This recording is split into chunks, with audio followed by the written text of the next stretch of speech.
Alors, bonsoir à toutes et à tous. Je suis ravi de vous retrouver pour une 376e rencontre Vlil.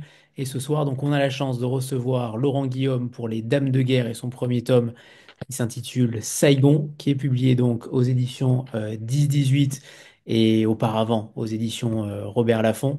Alors, Laurent, c'est une belle et grande trilogie que vous nous offrez là.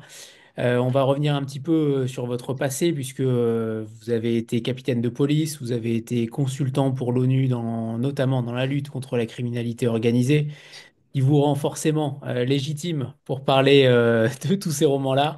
J'aimerais finalement savoir d'où vient cette trilogie, puisque j'ai cru comprendre que l'idée était conjointe avec un certain Alex Berger, dont vous allez peut-être nous parler, et qui va s'inspirer de cette opération X, notamment parce que ce n'est que le point de vue historique, mais vous parlez de nombreux personnages masculins, féminins et finalement de beaucoup de casquettes.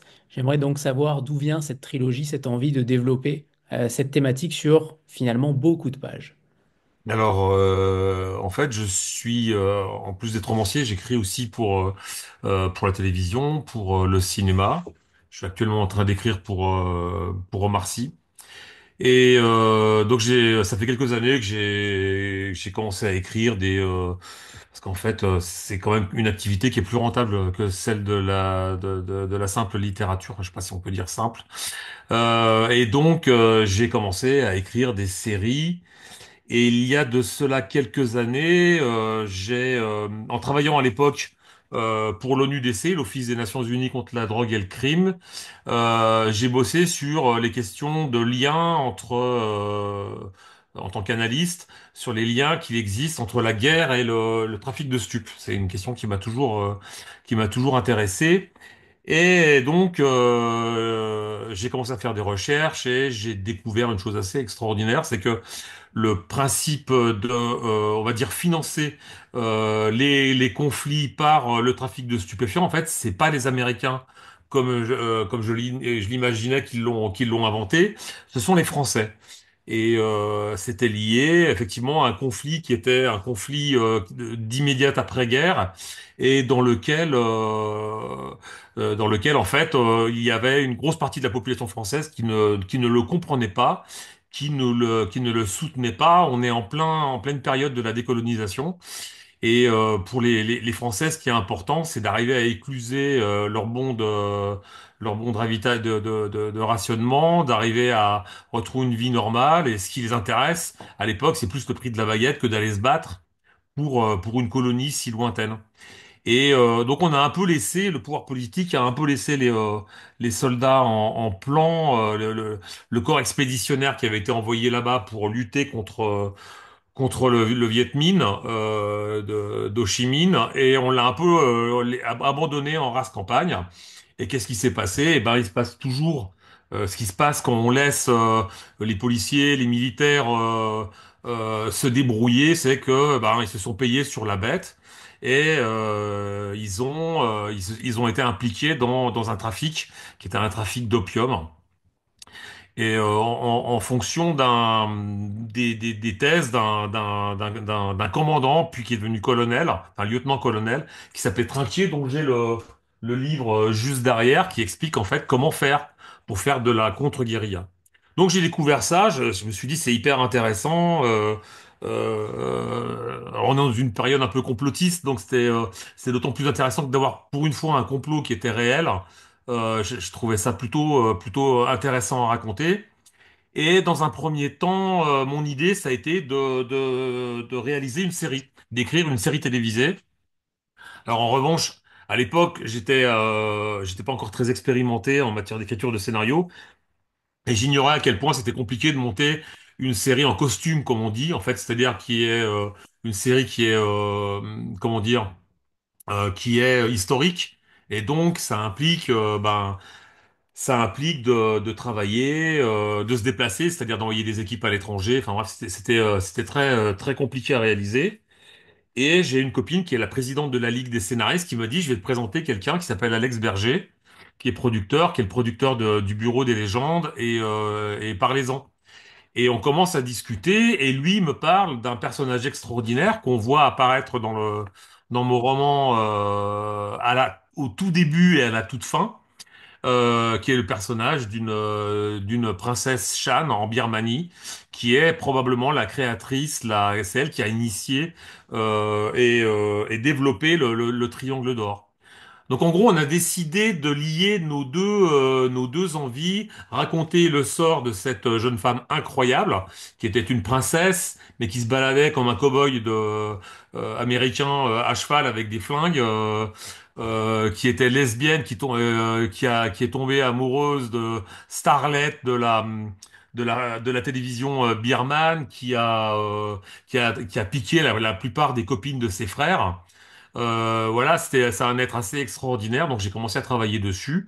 On a décidé de lier nos deux idées, c'est-à-dire moi parler de l'opération X et lui parler d'Olive Yang, et en fait de raconter à travers une trilogie la création du Triangle d'Or, qui a pendant très longtemps inondé, on va dire presque l'ensemble de la planète d'opium et d'héroïne. Parce qu'en fait, après, le raffinement qu'il y a eu après, c'est passé de l'opium base au shandou, qui est donc un opium raffiné, du shandou à la morphine, et de la morphine à l'héroïne. Et donc voilà, on a décidé de se lancer dans le projet. Simplement, au moment où on était en train on avançait fort, il y a eu le coup d'État qui a renversé pour la seconde fois Aung San Suu Kyi et qui a mis une junte au pouvoir. Et ça veut dire que tous les accords qu'avait Alex avec les autorités locales sont devenus caducs. Et c'est devenu très compliqué, donc on a un peu oublié le projet. Moi, je l'avais toujours en tête, lui aussi. Alors après, on s'est dit, on peut toujours tourner ailleurs, hein. La Thaïlande n'est pas loin. Ils ont un dispositif, on va dire cinématographique qui est assez développé. On peut tourner sur place. Donc on s'est dit, pourquoi ne pas aller tourner ailleurs en faisant croire que c'était la Birmanie? Parce que on va pas envoyer des techniciens sous les bombes, hein. Ça continue à bombarder. Le conflit est toujours en cours.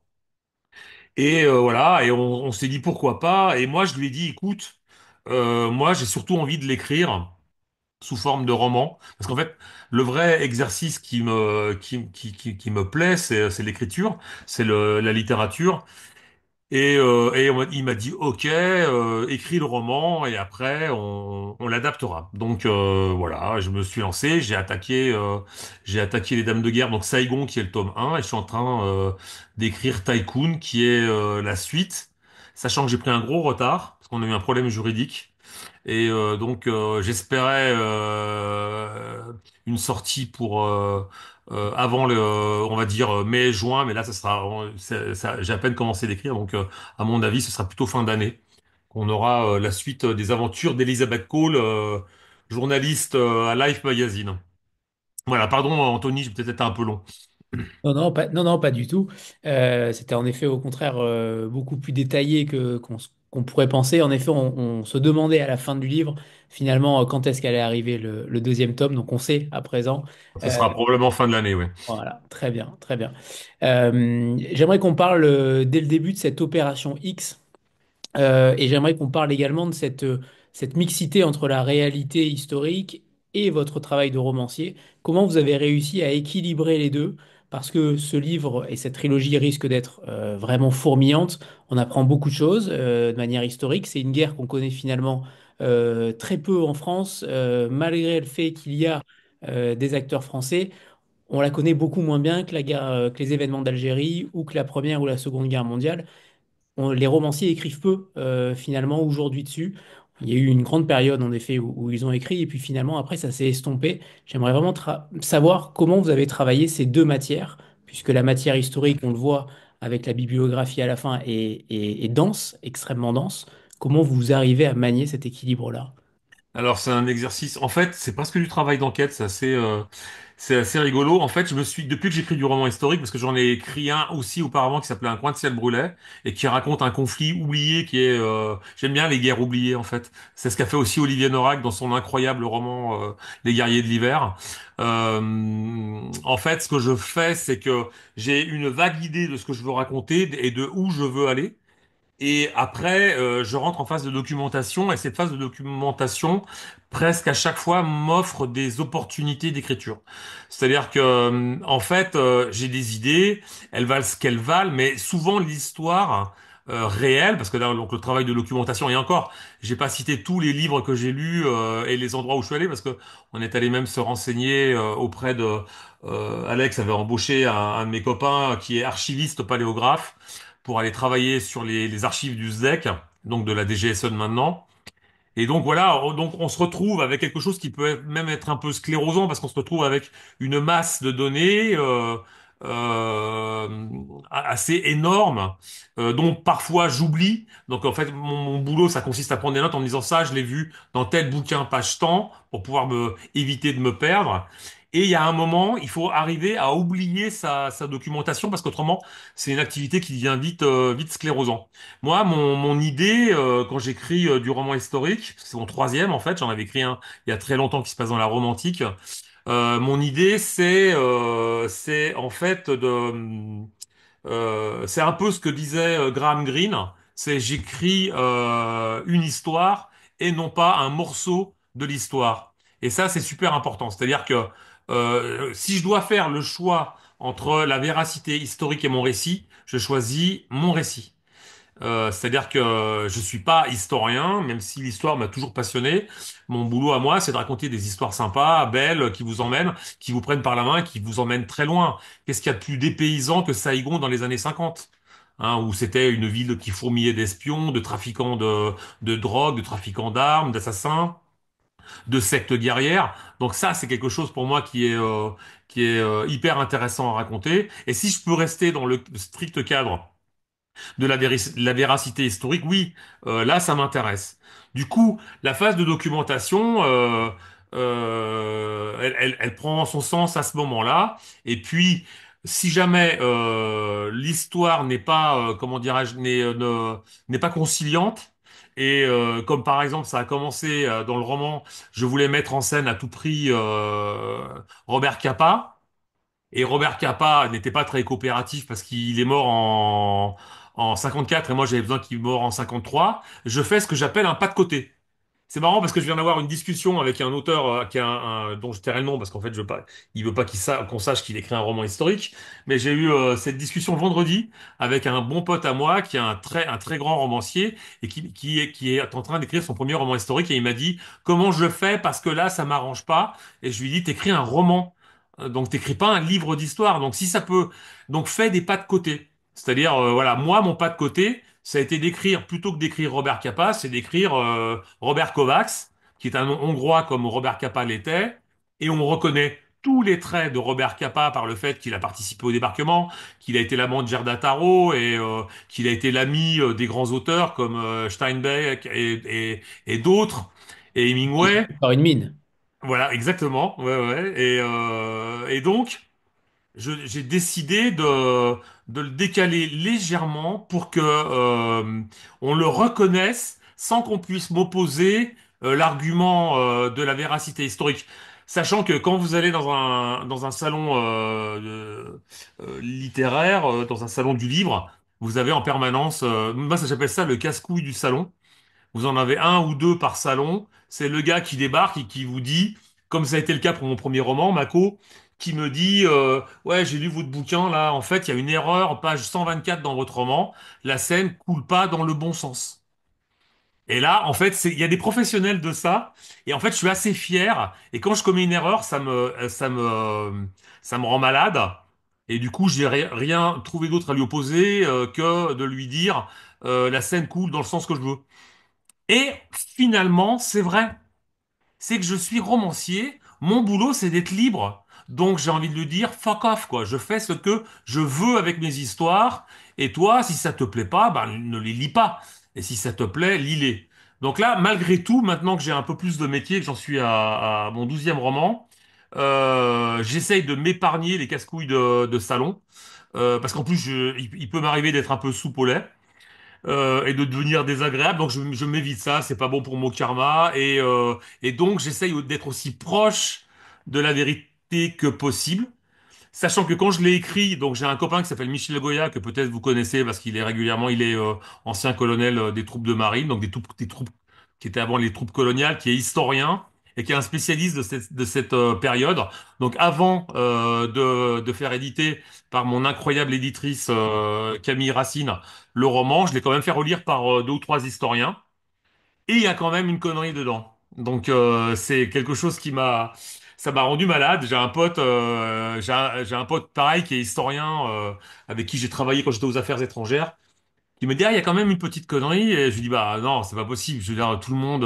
Et il m'a dit, si, dedans, t'as une 4 chevaux et en fait, ils mettent les bagages de l'héroïne dans la malle arrière, sachant que dans une 4 chevaux, il n'y a pas de malle arrière parce qu'il y a le moteur. Donc voilà, donc il y a quand même une connerie on arrive toujours à en louper une.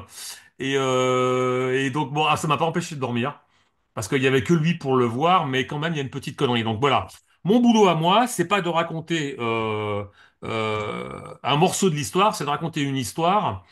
Et en fait, je me base sur la documentation. Et dans toute documentation, il y a comment on pourrait appeler ça?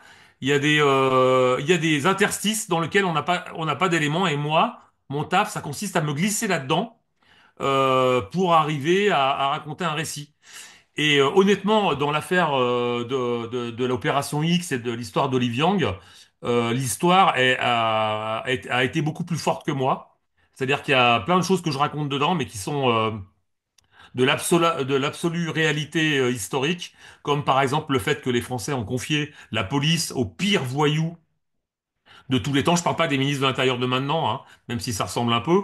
Euh, Mais donc à l'époque déjà, les Français dans toujours cette espèce de politique un peu ambiguë qu'il y avait sous la quatrième République puis après, sous la cinquième, c'était de mélanger un peu les genres comment dirais-je, en passant des alliances avec le crime organisé. Ben, ça commence réellement là avec un bandit qui s'appelle Bévienne, dont j'ai la biographie juste derrière, et qui était un mec incroyable, qui se baladait avec des panthères et qui a pris le pouvoir sur Saïgon. Tout simplement parce qu'il était un allié du gouverneur français. Donc voilà, donc j'ai un plan vague au début en tête. Je sais que j'ai mes personnages, je les ai, je sais ce qu'ils vont plus ou moins vivre. Et puis après, ben, dans la phase de documentation, c'est l'histoire historique qui va orienter mon récit. Et puis si vraiment l'orientation du récit me fait faire un 180 degrés, j'oublie cette part de l'histoire. Et il y a très peu de personnes qui sont en capacité de me dire non mais là en fait il y a un problème historique. Je ne sais Bon, pas si j'ai répondu à ta question, oui. Anthony. Bon, alors donc je supprime ma question sur l'erreur, page 370. J'ai bien eu. Ah merde. Je plaisante, je plaisante. On en parlera après hors caméra, si tu veux Je bien. plaisante. Isabelle, c'est à toi. Oui, bonsoir à tous. Salut Laurent. Salut Lisa. Euh, moi, je vais rebondir encore sur ce que tu viens de dire, mais moi, quand j'ai commencé le roman, j'ai dit, tiens, c'est bizarre, il l'appelle Robert Capa, Robert Kovacs, parce que moi, j'avais oublié qu'il était mort en 54, et donc c'était logique pour moi qu'il meure sur une mine 53, 54. J'ai pas fait trop le rapport. Et comme à la fin de ton roman, tu écris, bah voilà, ça c'est vrai, ça c'est pas vrai. Pourquoi tu le fais pas dans l'autre sens en fait? Tu pourrais aussi le dire, bah voilà, j'ai pris quelques libertés avec l'histoire parce que c'est un roman, et tu pourrais aussi le faire dans l'autre sens que parce que là Hein? du coup, moi je me suis dit, ah bah ouais, c'est Robert Capa quoi, tu vois. Enfin, je me suis pas posé 2 secondes la question en fait. Oui, ben en fait, oui, non, j'ai eu en fait, oui, c'est une très bonne remarque. J'aurais pu le faire dans ce sens-là, sachant que je dis quand même, comme Graham Greene, que je raconte Oui, une histoire et une pas histoire. un morceau de l'histoire. Donc d'une certaine Oui, façon, c'est un peu une autre façon de le dire, avec c'est tellement plus élégante de la documenté part en fait. de. Pardon? En fait, du coup, c'est tellement documenté qu'effectivement, ça passerait, quoi. Enfin, Oui, oui, c'est- oui, tu vois. probablement. D'ailleurs, j'espère que la documentation, parce que mon boulot, ça a surtout consisté à faire que la documentation soit pas sclérosante et que pour les gens qui ne soient pas en train de lire une espèce de manuel historique d'une période. Moi, ça reste un roman et moi, ce qui m'importe réellement, c'est le sort d'Elizabeth Cole, c'est le sort de Graham Fowler, qui est peut-être pour certains d'entre vous l'auraient reconnu, si vous n'avez pas encore lu le roman. Vous le verrez, qui est Graham Greene, qui est pour moi l'un des plus grands écrivains anglais de tous les temps. Moi, j'ai deux écrivains anglais que j'aime beaucoup, c'est Graham Greene et John le Carré. Et parce que j'aime bien, parce que ce sont des personnages, et j'ai essayé de le restituer dans le roman, ce sont des personnages qui sont iconoclastes, qui se foutent du système des classes anglaises, du côté arriéré, qui cassent la coutume, qui cassent les codes on va dire, un peu snob de l'élite anglaise. Donc voilà, c'est des personnages que j'aime beaucoup. Et du coup, Graham Greene, j'avais pas envie de raconter qu'il était écrivain, qu'il était en train d'écrire, ça m'aurait gonflé de Voilà, en gros, j'ai envie de dire, je t'aime beaucoup, Graham, mais c'est moi qui écris là, donc pousse-toi un peu, parce qu'il prend beaucoup de place, Graham Greene quand même. Et donc du coup, je l'ai appelé de son prénom avec le nom de famille de son personnage principal dans un roman qui se passe exactement à la même période et qui, d'une certaine façon, m'a donné l'envie d'écrire ce roman parce qu'en fait, ça parle de la trahison des Américains. C'est une vieille tradition pour nous que les Américains nous trahissent, même si très probablement à l'espèce, ils ont eu raison de le faire. C'était intelligent de le faire. Là, maintenant, ils nous trahissent pour d'autres raisons, et là, c'est beaucoup moins intelligent. Mais à l'époque, déjà, ils étaient coutumiers du fait. Donc voilà, Graham Greene m'a donné envie. Et puis, il y avait aussi une chose dont je parlerai peut-être après, qui est pour moi était très compliqué, c'est de faire parler pour moi un maître écrivain qui fait partie pour moi des plus grands écrivains contemporains. Ça me pose la question de savoir si on est en capacité de les faire parler parce que lui, c'est un absolu génie littéraire, c'est un ancien espion, ça a été un journaliste, un grand journaliste, un aventurier, et savoir si, comment moi, Laurent Guillaume, qui écrit des polars, je pourrais faire exister comment dirais-je, une version crédible et qui soit à peu près à la hauteur du génie de Graham Greene. Et j'ai une théorie là-dessus, c'est qu'en fait, les très grands écrivains, c'est comme à la boxe.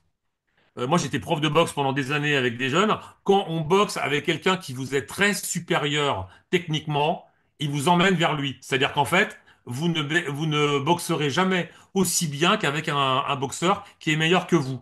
Et d'une certaine façon, je pense que mon personnage de Graham Fowler est assez crédible en tant que Graham Greene et que d'une certaine façon, le génie de Graham Greene ne m'a pas inondé. Je n'ai pas cette prétention, mais en tout cas, il m'a permis d'écrire un personnage qui ressemblait à Graham Greene, tout au moins, dont je pense qu'il ressemblait à Graham Greene. En tout cas, juste un dernier commentaire. Ta documentation ne pollue absolument pas ton roman et on lit Bon, une tant mieux. histoire et on lit pas du tout. Non, c'est très Tant bien mieux. fait.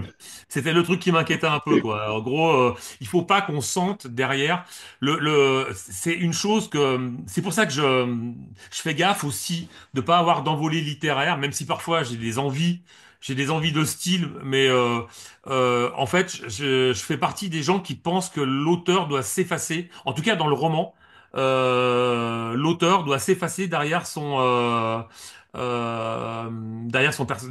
histoire. C'est-à-dire qu'en gros, si on commence à sentir la patte de l'auteur, et forcément à un moment on la sent un peu, enfin, vous voyez ce que je veux dire? On lit pas un roman, on va lire Romain Gary, on va lire un autre, on vient pour Romain Gary et pas pour l'histoire.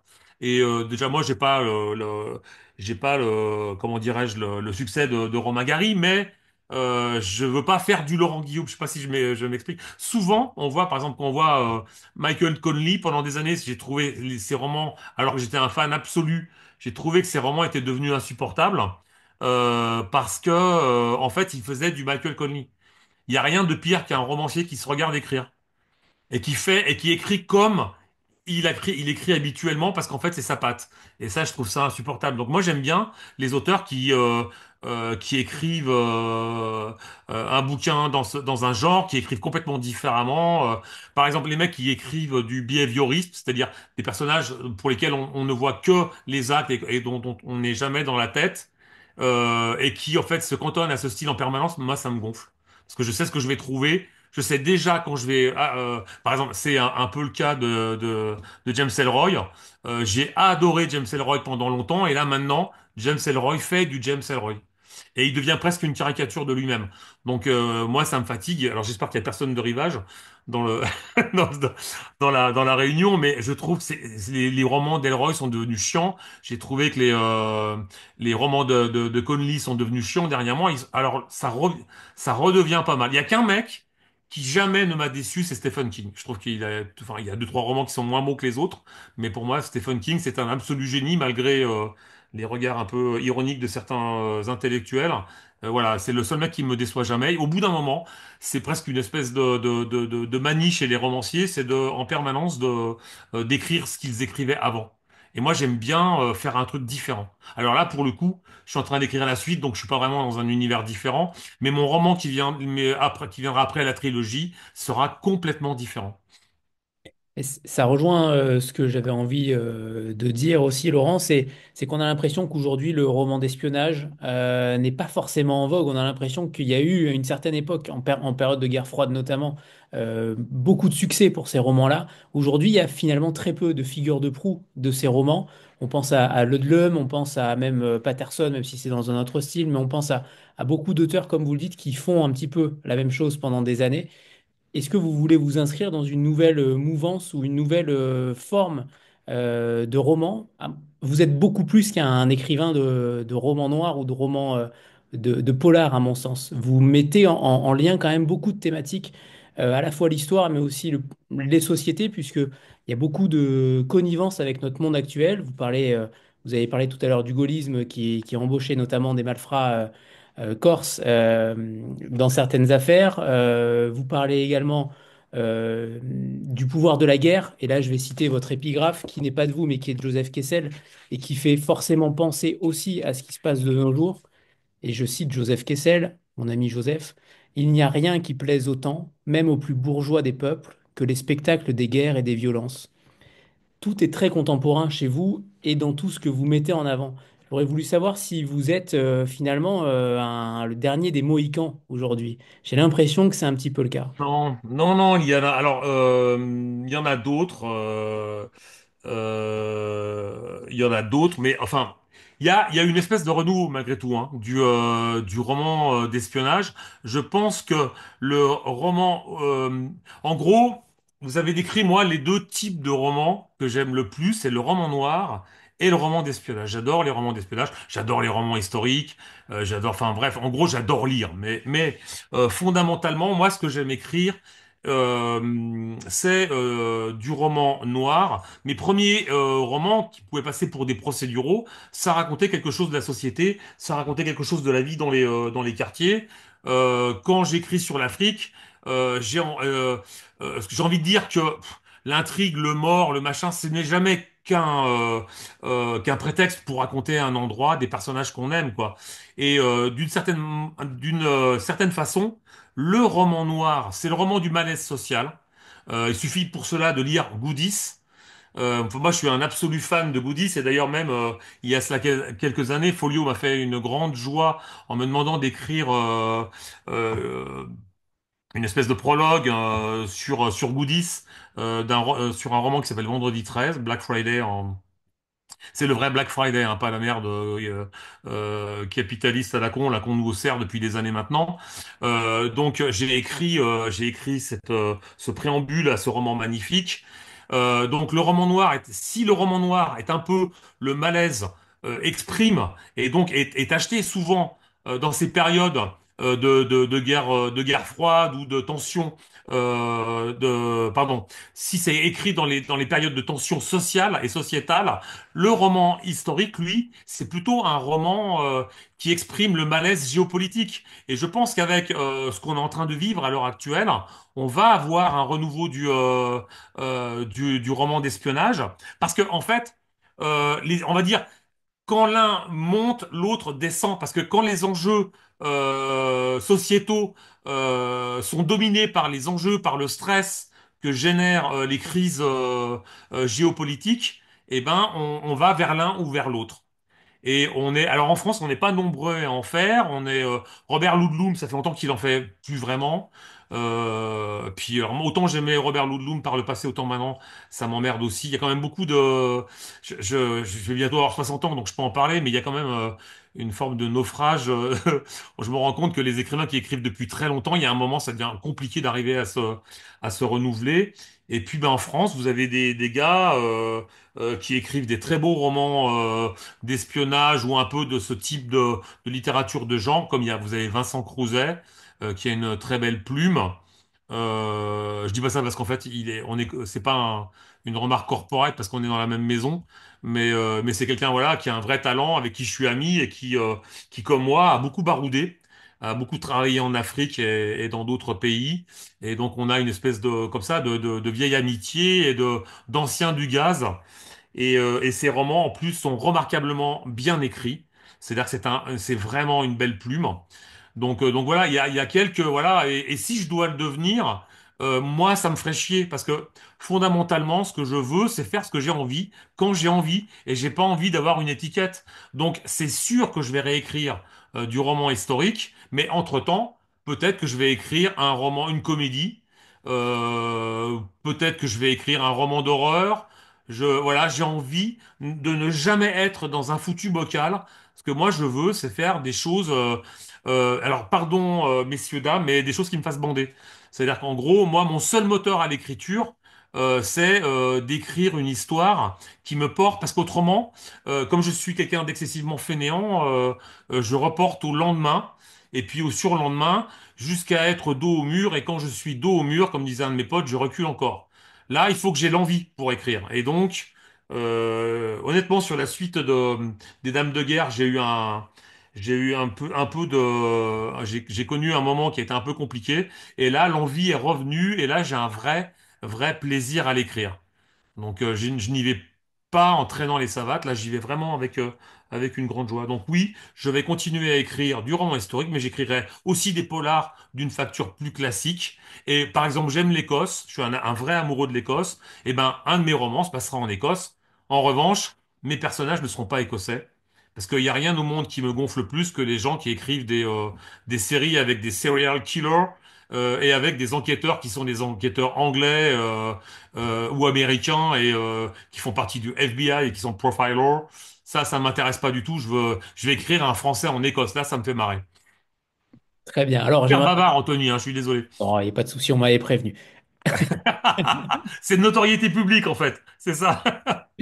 Alors, j'aimerais bien qu'on parle d'Elizabeth Cole, clairement. Donc, pour ceux qui n'ont pas encore lu le livre, qui est photographe dans Life Magazine, qui couvre au départ la page mondaine, euh, qui vous a été inspiré par évidemment des grandes reporters de guerre ou photographes qui n'étaient évidemment que bien peu connus et beaucoup plus méprisés que ça à l'époque, que ce soit Lee Miller, Margaret Bourke-White, Garda Taro, Catherine Leroy ou Caroline Cole, dont vous empruntez le nom. Alors j'en connaissais, en tout cas je les connaissais pas toutes et c'est intéressant aussi de voir qu'il y a une véritable vague féminine à cette époque-là. J'aimerais que vous nous parliez d'elle, comment vous l'avez créée, façonnée, cette héroïne qui découvre donc, pour ceux qui n'ont pas lu le livre, qui découvre donc dans le revers d'un blouson, je crois, de Robert Kovacs, une pellicule sur laquelle elle va donc découvrir certaines choses qui étaient cachées donc sur le corps, personne ne l'a vu, et c'est ça qui va déclencher son départ notamment à Saigon. Alors, dans le petit texte que j'ai écrit à la clôture du roman, une sorte de postface. Je dis qu'en fait, elle est inspirée par, parce qu'en fait, j'essaye de comprendre un peu le fonctionnement des gens et des personnages que je vais écrire. J'ai besoin d'abord d'avoir une idée de ce qu'ils subissent, quelles épreuves ils traversent pour pouvoir après les écrire. Et effectivement, j'ai lu les bios. J'ai lu des bios de Lee Miller, de Gerda Taro, de Catherine Leroy. C'est peut-être le personnage qui ressemble. Alors, Catherine Leroy vient d'un milieu plus populaire, mais c'est peut-être le personnage qui ressemble le plus à Elisabeth. C'était un peu comme Lee Miller d'ailleurs aussi. C'est une très belle femme qui est toute menue, qui n'est pas très, qui a pas de, enfin. qui semble pas avoir d'affinité pour l'aventure, l'action, le dépaysement. C'est quelqu'un dont on peut imaginer qu'elle va mener une vie un peu rangée. Et ça, justement, c'est ce qui m'intéresse pas de raconter. Moi, ce que j'aime, c'est les personnages iconoclastes. Donc, et j'ai eu cette chance, en fait, de lire la vie, de découvrir la vie de ces femmes incroyables, qui sont quand même, enfin, je veux dire qui sont quand même exposés à plus de dangers que à plus de menaces que leurs confrères masculins, parce que quand vous êtes une jeune femme très belle comme Lee Miller, quand vous êtes une femme très belle comme Catherine Leroy et que vous vous retrouvez sur le terrain dans la guerre avec une tenue d'uniforme, sachant que les balles de l'ennemi ne sont pas discriminantes et qu'elles ne vous épargneront pas, vous êtes déjà exposé au même risque que les militaires avec qui vous êtes implanté. Et en plus, vous vous retrouvez aussi avec des gens qui sont pas toujours très fins pour certains, certains sont des militaires de carrière, c'était le cas pour Elizabeth Cole dans mon roman, et qui sont parfois privés de compagnie féminine depuis des semaines, voire des mois, voire parfois plus. Et donc, vous êtes donc exposé à une autre menace. Et moi, quand je commence, qui est donc la menace de ceux avec qui vous êtes, et c'est arrivé, d'ailleurs, il y a eu des histoires particulières, et donc, moi, quand j'écris un roman, c'est pour le temps de l'écriture de mon roman d'être Gerda Taro, Lee Mineur, Catherine Leroy. Ce que je veux dire, c'est que personne ne peut me dire tu n'as pas le droit parce que tu n'es pas une femme et que qu'on vienne me le dire en face. Alors à ce moment-là, on verra. Mais c'est toute la beauté de ma profession, c'est de pouvoir le temps d'un roman, les quelques semaines, mois, années que va durer l'écriture de mon roman, de pouvoir être Elizabeth Cole. Parce que moi, ça me procure beaucoup de plaisir d'être une New-Yorkaise très belle. Je pense que je vais être probablement le type qui ressemble le moins à Elizabeth Cole au monde. Mais le temps d'un roman d'être Elizabeth Cole et de me retrouver entouré de gars qui sont des gros durs, des gros durs à cuire, ben oui, comment je réagirais, comment je vivrais cela? Et j'essaye de pas me tromper, ce qui est pas toujours évident. Alors, elle partage un trait de caractère avec moi, c'est la pugnacité et le fait d'en avoir rien à foutre des convenances.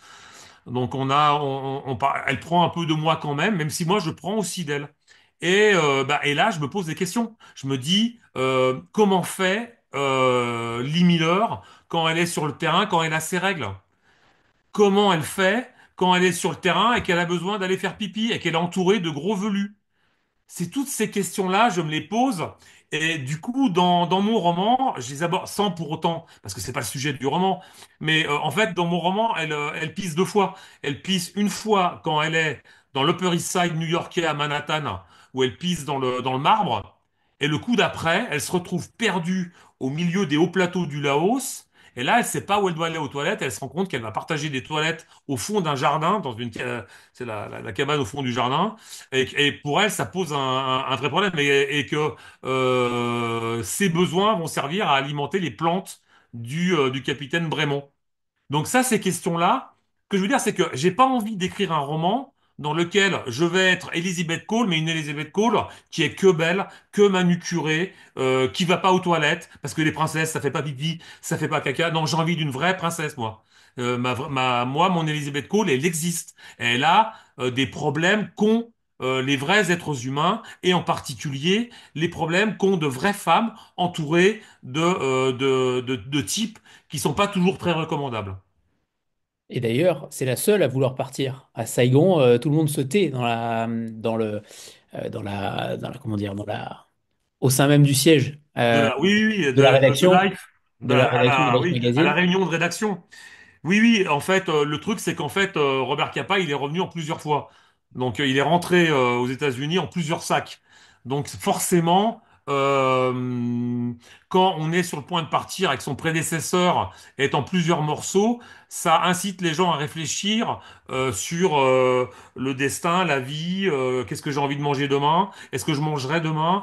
Donc, ces questions-là, oui, voilà. Mais elle, en fait, elle vient d'un milieu très privilégié. Elle vit avec un homme qui est un homme formidable, qui l'aime réellement, qui a un vrai amour pour elle, qui est beau, intelligent. Mais elle, on lui a tracé un destin, et ce destin qu'on lui a écrit et pour lequel elle n'a pas vraiment son mot à dire, ça ne l'intéresse pas. Elle ne veut pas qu'on décide. Et il y a toujours eu des femmes comme ça. Lee Miller, je dirais que dans ce côté, je romps comment dirais-je, on va dire la fatalité qu'on m'impose. Lee Miller, c'est exactement ça.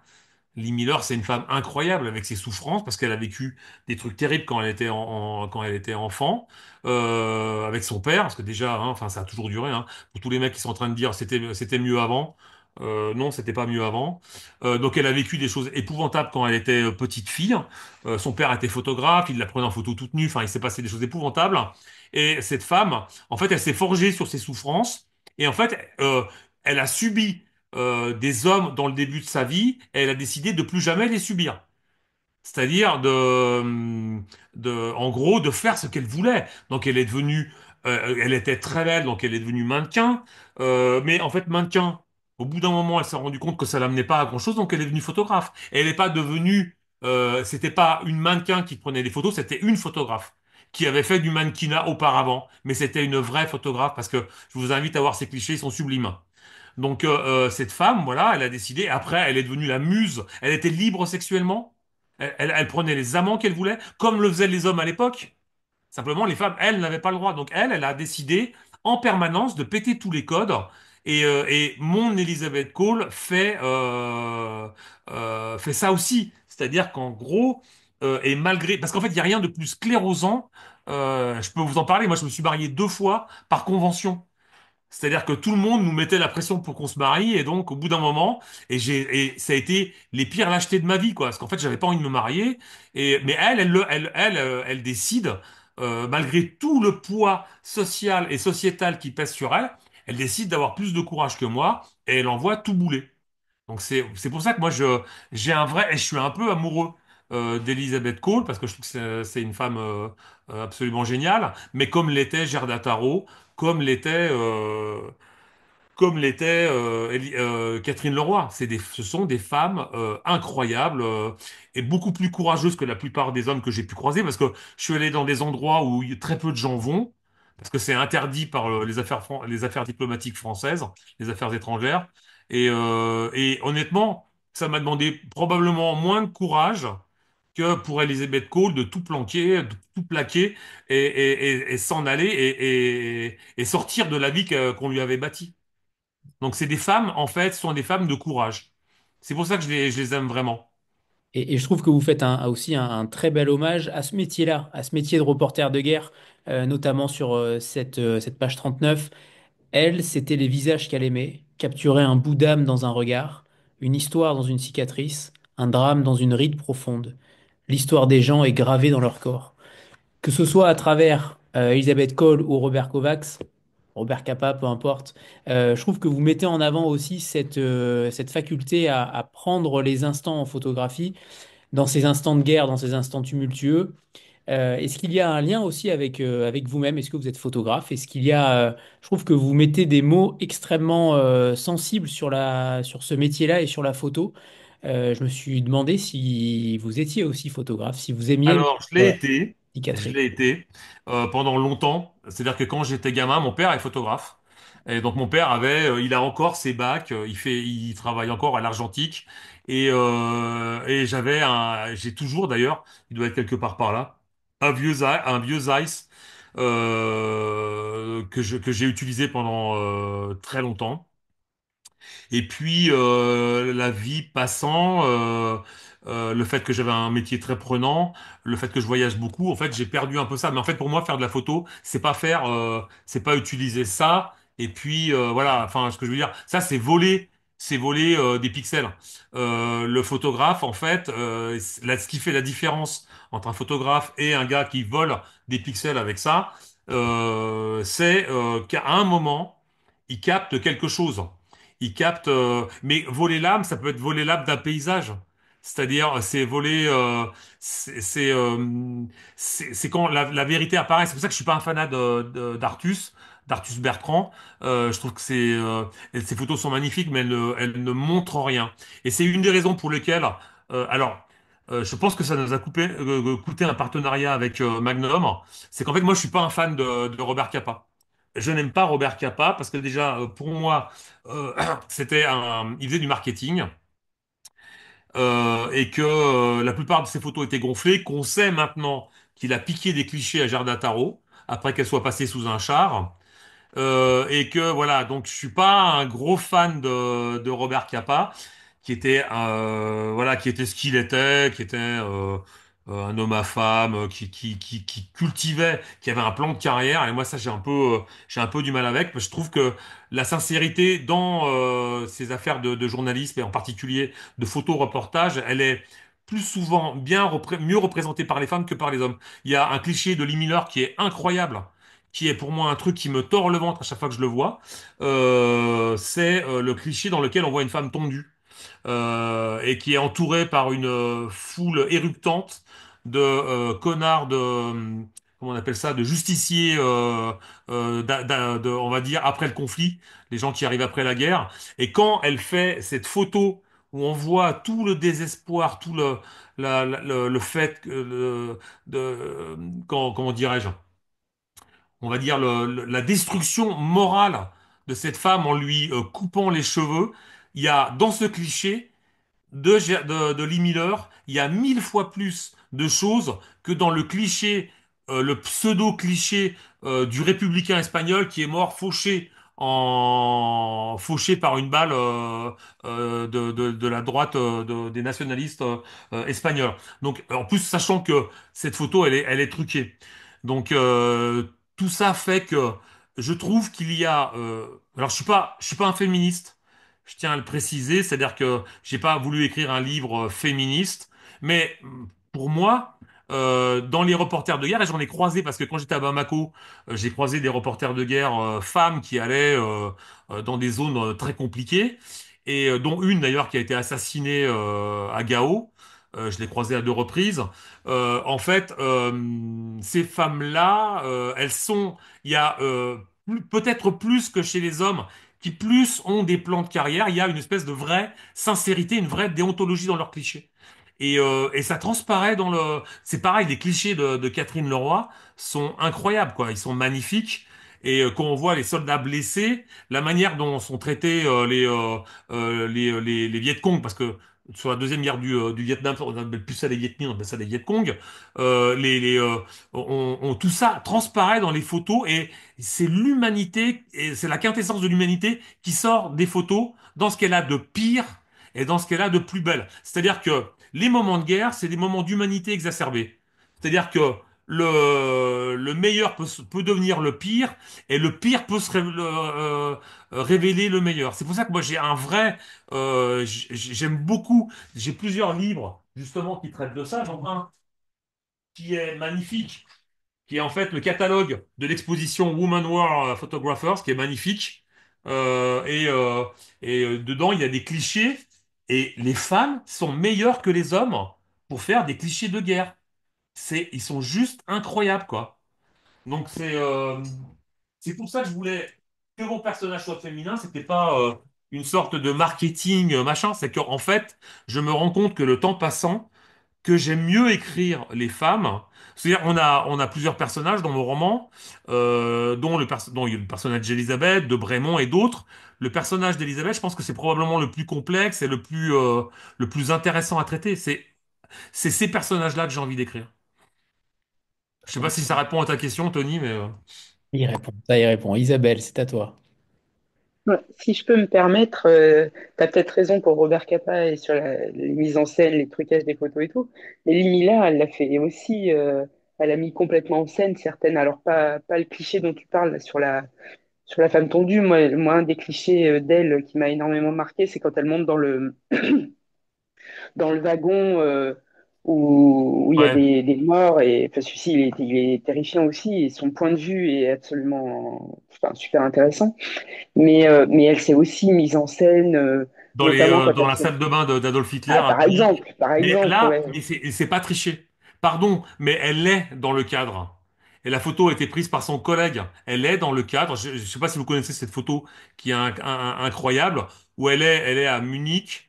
Et en fait, elle avance avec les troupes alliées et ils arrivent à Munich et ils trouvent l'un des appartements d'Adolf Hitler. Et elle a décidé de se baigner toute nue dans sa baignoire avec c'est brodequin, comme disait parce que je voulais mettre Rangers, mais dans mon roman, mon correcteur m'a dit vaut mieux mettre brodequin, c'était que le terme à l'époque. On appelait déjà ça des Rangers, mais bon, bref. On voit ces Rangers, ces brodequins crottés au pied, et qui est une forme de dire, c'est un putain de bras d'honneur à Adolf Hitler. Il est magnifique. Donc, oui, mais elle ne triche pas parce qu'elle se met dans le cadre. Et à partir du moment où elle se met dans le cadre, ce n'est plus tricher parce qu'en fait, en gros, ce n'est plus une photo, c'est un message. Oui, ouais, ouais, mais On n'est non, mais pas si tu d'accord veux. là-dessus, Isa. C'est Si, ça? si, si. Non, non, non, non, c'est pas ça, mais du coup, je trouve que enfin, c'est aussi de la mise en scène, c'est aussi un petit peu, si on veut, un peu du marketing. Mais ceci dit, moi, j'adore que tu mettes en scène un personnage féminin. Je trouve ça Hmm. super intéressant, du coup. Et tu t'as pas trouvé qu'il avait des relents d'hommes, ça bon, ça va? Ah non, pas du tout. Tant mieux, ça me rassure. Non, T'as toujours été il y a un peu même. mon inquiétude. T'étais- Non, non, au contraire, si je peux me permettre, il y a même eu des personnes pour dire elle est presque un peu trop féminine, un peu trop, du coup. Elle le devient de moins en moins, elle devient de plus en plus badass au fur et à Ouais, mesure. je trouve aussi. Et tant mieux. Alors, Laurent, c'est à vous pour la lecture d'un premier extrait. En Ah, attendant, alors, je suis pas coutumier de l'exercice et je suis pas très bon, normalement, à la lecture. En plus, ce qui est terrible, c'est qu'il est sorti en audible, le roman, et donc il y a une actrice qui lit le roman, et c'est juste sublime, quoi. On voit quand c'est un professionnel et un amateur pas éclairé comme moi, il y a quand même une grosse différence. alors, en attendant, on va prendre une petite photo de groupe, comme on en a l'habitude. Voilà, je vois que tout le monde s'active, se recoiffe, c'est incroyable. 3, 2, 1, et c'est bon, parfait, merci. C'est à vous, Laurent. Alors, cette séquence, elle se passe, et ça, c'était pour illustrer ce que je disais tout à l'heure à propos du fait que quand on écrit des écrivains, ça peut être compliqué et un peu sclérosant pour un auteur, et que donc je fais parler Fowler et j'essaie de le faire parler tel qu'il était réellement. Ça m'a été plus ou moins possible parce que j'ai lu ces deux biographies. Il y a une autobiographie dans laquelle il faut reconnaître qu'il se donne quand même plutôt le beau rôle, et une biographie par une femme qui a travaillé avec lui, qui a été son assistante. Voilà, donc je vais essayer de le lire et de pas être trop nul, mais en règle générale, je suis vraiment pas bon. Fowler se colla contre le dossier de sa chaise. Pour vous remettre le contexte, ils viennent d'arriver à Saigon et ils se retrouvent juste après avoir posé leurs bagages. Et dans un troquet qui est pas très loin de l'hôtel Continental dans lequel ils logent.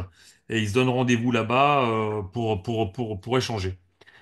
Fowler se cala contre le dossier de sa chaise. Ici, tout le monde a des secrets, mais aucun secret ne le reste bien longtemps. Du doigt, il montra la terrasse du Continental.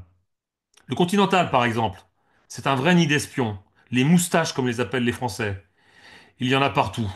Le SDEC français, la CIA américaine, le MGB et le GRU soviétique, le Qingbao de la Chine communiste, le Bokanghan Viet Minh, les services spéciaux de la Chine nationaliste, les agents secrets des sectes. Ils grouillent aux terrasses des hôtels, des restaurants, des bars, dans les salles de jeu, les bordels et les fumeries d'opium, comme de satanés cloportes sous les cailloux. C'est pour ça que vous m'avez emmené ici, pour que nous puissions parler loin des oreilles indiscrètes du Continental? Fowler regarda autour de lui d'un air ennuyé. Ils sont ici également. Involontairement, Elisabeth jeta un coup d'œil aux tables autour d'eux. Fowler sourit et prit une gorgée de son vermouth cassis. Il reposa le verre et planta ses yeux droits dans ceux d'Élisabeth. Il y en aura même pour vous dire que j'en suis un. Un quoi? Un espion? D'après certains, oui. Mais d'après vous? Admettez qu'il m'est difficile de répondre à cette question. Quel service? Le SIS, Secret Intelligence Service. Enfin, d'après ces personnes. Vous me mettez dans une situation inconfortable. Puis-je avoir confiance en vous? Vous pouvez. En réalité, je ne suis pas un espion, dit-il en reposant son verre vide. C'est exactement ce que dirait un espion. Il rit et fit signe au garçon de remettre une tournée. Garçon, deux vermouths cassis. Deux? Comme vous y allez. Certes, jeune fille, je suis alcoolique comme il se doit pour tout Britannique décent vivant sous les tropiques, mais le second verre vous est destiné, c'est votre initiation. J'ai à peine entamé mon bourbon. Laissez donc votre alcool de vacher gringo et découvrez l'extase exotique. Le serveur posa la commande sur la table et Elisabeth s'empara de son verre pour y plonger les lèvres. Elle but sous le regard attentif du Britannique. Elle fit la grimace et reposa le verre. Alors, demanda Fowler, c'est divinement écœurant. La main du Britannique claqua sa cuisse. J'en étais sûr. C'est exactement cela. Je n'aurais pas mieux dit. Dès que je vous ai vu, j'ai su. Cette boisson est magique. Elle élimine les médiocres, les ternes, les maussades. Mais attention, seulement sous les tropiques. J'ai essayé d'en boire à Londres ou à Paris, c'était dégueulasse. Voilà, donc ça, en gros, c'est la première fois où j'ai passé du temps à essayer de faire parler Graham Greene, que j'appelle Graham Fuller dans mon roman. Et en fait, ça jaillit d'une traite, sachant que je connaissais tout de sa vie. C'est quelqu'un qui a toujours été en rupture avec l'autorité, qui a été un contestataire. Il est d'une famille puritaine anglicane. Il s'est donc marié avec une catholique pour faire chier sa famille. Et donc, mon boulot à moi, c'est de transcrire dans les dialogues, parce qu'en fait, les dialogues, c'est ce qui incarne les personnages, ce qu'il est réellement au fond. C'est-à-dire un être incroyablement intelligent, cultivé et décadent. Et c'est un travail au début qui est hyper stressant parce qu'on se pose la question de savoir comment arriver à donner cette véracité au personnage. Donc ça m'a aussi obligé à visionner une série de vidéos, d'interviews des années 50 et des années 60. Voilà, ça c'est mon premier extrait. Merci Laurent. Et c'était très bien. Voyez, voilà. Merci. Non, c'était pas très bien. Mais c'est gentil. J'aimerais qu'on parle de Saigon en 1953. Notamment, vous dites qu'il y a un écheveau de sectes guerrières, de bandes criminelles, d'espions mandatés ou freelance, de mercenaires, de tueurs à gages, d'aventuriers, de contrebandiers, de trafiquants d'armes. Je trouve que la multitude finalement de perspectives, d'attentats, de meurtres est vraiment multiple. Et de l'autre côté, on a aussi un ennemi totalement insaisissable. J'aimerais que vous nous parliez de finalement comment vous vous êtes transposé dans cette époque. Est-ce que vous vous êtes appuyé sur un matériau plus vivant comme de la vidéo, comme des photos? Est-ce que vous êtes resté uniquement dans les descriptions d'écrivains ou d'historiens? Comment vous êtes arrivé à resituer finalement toute l'intrigue, ou presque, du roman à Saigon en 53? Qu'est-ce que ça Alors, sentait? Qu'est-ce que ça sentait d'ailleurs, Saigon en 53? pas Quel était bon, le parfum? pas très très bon. Ça dépendait des quartiers, c'est-à-dire qu'en fait c'est comme tous les pays qu'on a colonisés, c'est-à-dire qu'il y a des parties où vivaient les Occidentaux qui étaient hyper préservés et là où les Occidentaux n'étaient pas, c'était la porcherie. Et ça a été pareil en Afrique.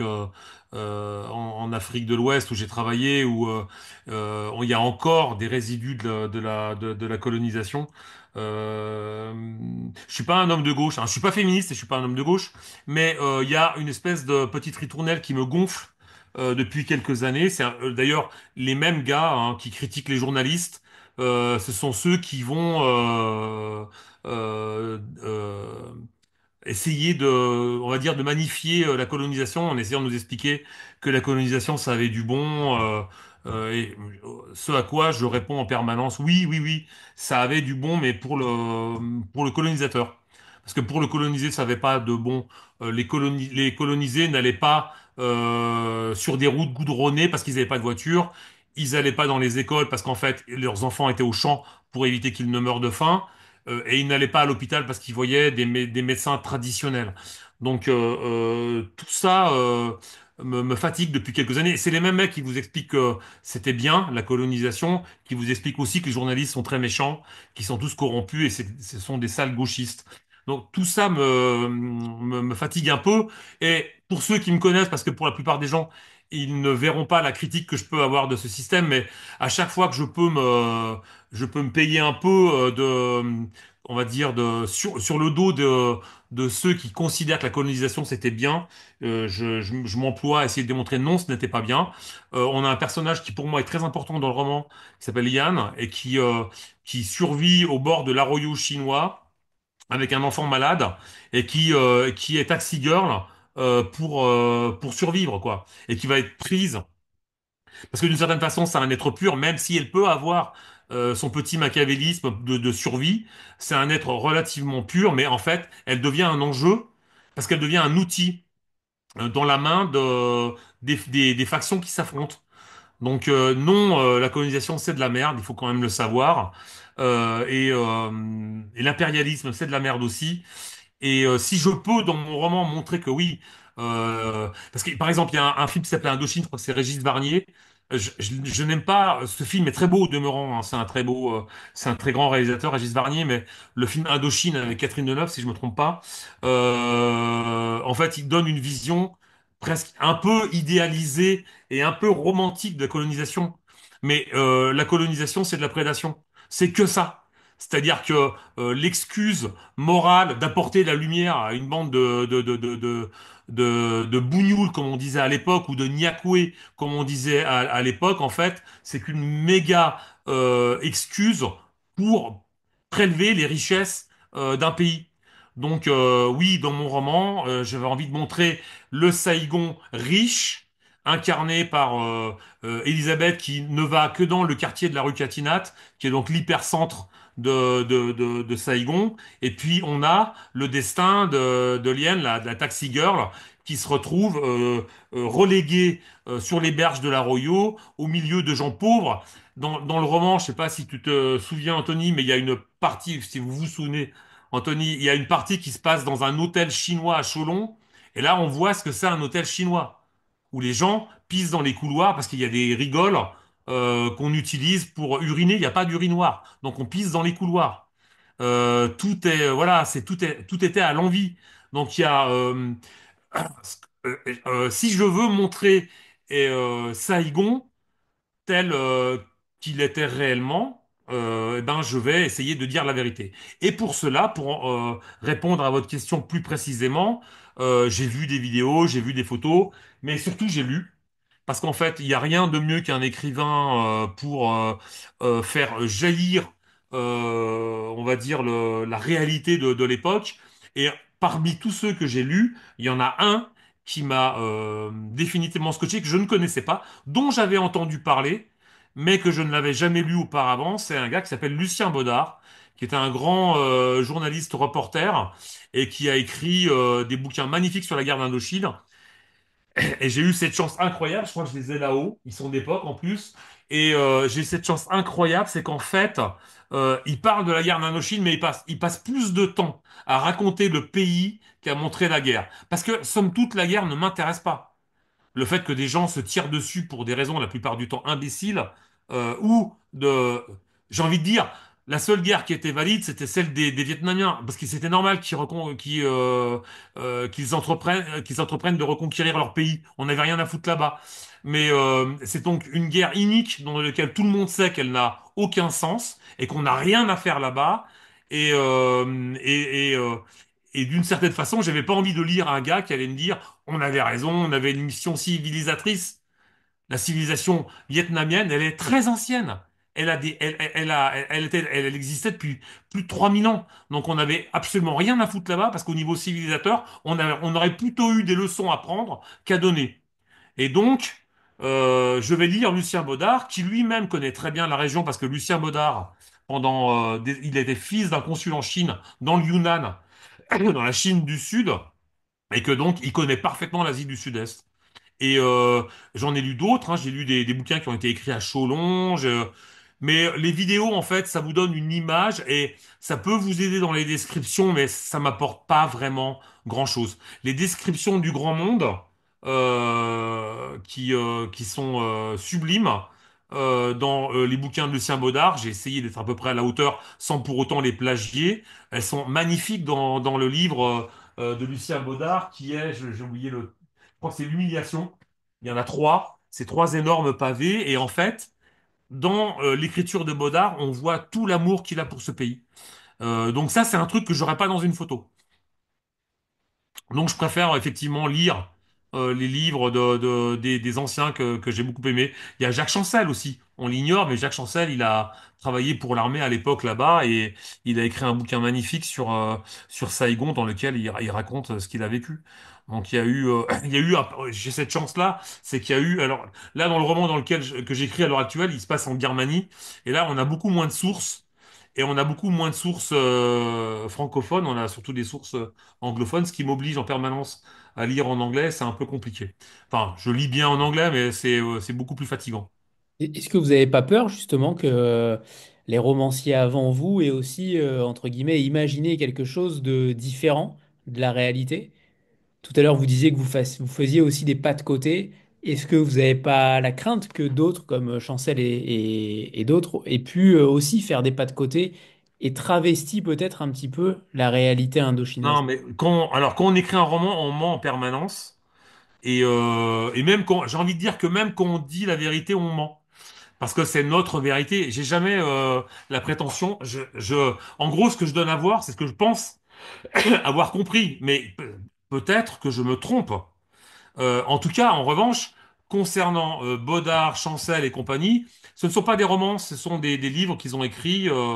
Euh, j'ai même lu un bouquin du fils de Franchini, qui est historien, il a écrit un bouquin sur l'hôtel Continental où une partie de l'action se déroule parce qu'il y a couru et il y a fait du vélo quand il était petit. Donc, quand je prends le texte, j'ai tendance à prendre les choses factuelles et toutes les choses qui relèvent du ressenti de l'auteur, je les traite avec avec des pincettes, quoi. Parce que, en gros, je me dis, là, il est en train de nous donner un sentiment et c'est pas ce que je cherche. Moi, mon boulot, quand j'écris mon roman, je donne mon sentiment. Je donne pas le sentiment de Lucien Baudard. Même si parfois, il peut s'avérer que, par exemple, quand je lis le bouquin de Trinquier qui apparaît dans mon roman, c'est le commandant Jacquier qui est l'instigateur de l'opération X, je n'adhère pas à ce qu'il fait. On est d'accord? Simplement, j'essaie de comprendre pourquoi il fait ça. Et il a un point de vue, et que quand dans ce roman, il donne son point de vue, qui est un point de vue euh, d'une droite réac, colonisatrice et impérialiste, c'est pas pour autant que je le déteste, hein. Il est le produit de son époque, et je juge pas les gens en fonction de ce qu'ils ont fait par le passé, il y a 80, il y a 100 ans. En revanche, j'essaie de comprendre pourquoi il dit ce qu'il dit, et ce qu'il pense, et ça m'aide à savoir ce qu'il y a dans sa tête. Donc non, et puis je le répète, je n'écris pas un roman historique, mais même les historiens sont conscients que la vérité de l'ouvrage qu'ils ont écrit à un moment ne sera pas peut-être pas celle de celui qu'ils écriront dans 10 ans sur le même sujet. Donc c'est pour ça qu'en fait, il faut être très très humble. C'est qu'un livre. Ça va, on écrit. Quand on est romancier, il y a des mecs qui sacralisent, qui écrivent. J'ai envie de leur dire, mais ça va, on n'écrit pas la Bible, hein. Et honnêtement, si j'avais dû l'écrire, je l'aurais écrit autrement.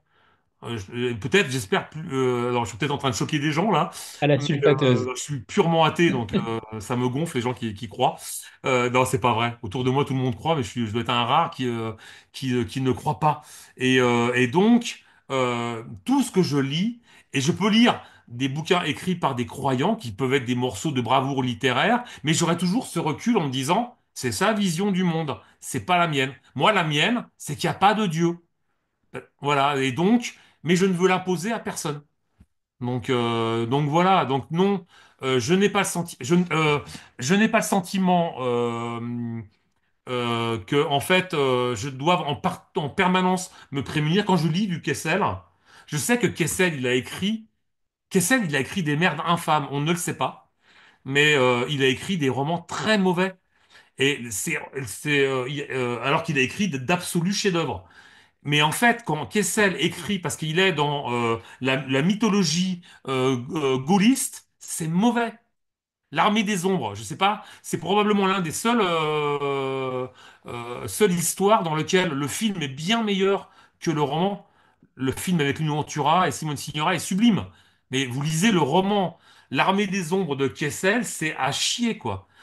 Le gars qu'ils doivent exécuter, dans le roman, il se rend compte qu'il a été méchant parce il était un agent des Allemands. Euh, et en fait, il dit presque, à la fin, il dit, c'est bon, exécutez-moi, je pars joyeux, parce qu'en fait, j'ai découvert, enfin, tout est ridicule dans les romans de Kessel quand il écrit des romans dans lesquels il fait des panégyriques de Gaulle. En revanche, quand il écrit Les Cavaliers, c'est un absolu, c'est l'un des plus grands romans de tous les temps. Donc, on peut être très mauvais et très bon selon les circonstances et selon si on a un message à faire passer. Et c'est une des choses que j'essaye de ne pas faire, c'est que je ne juge pas.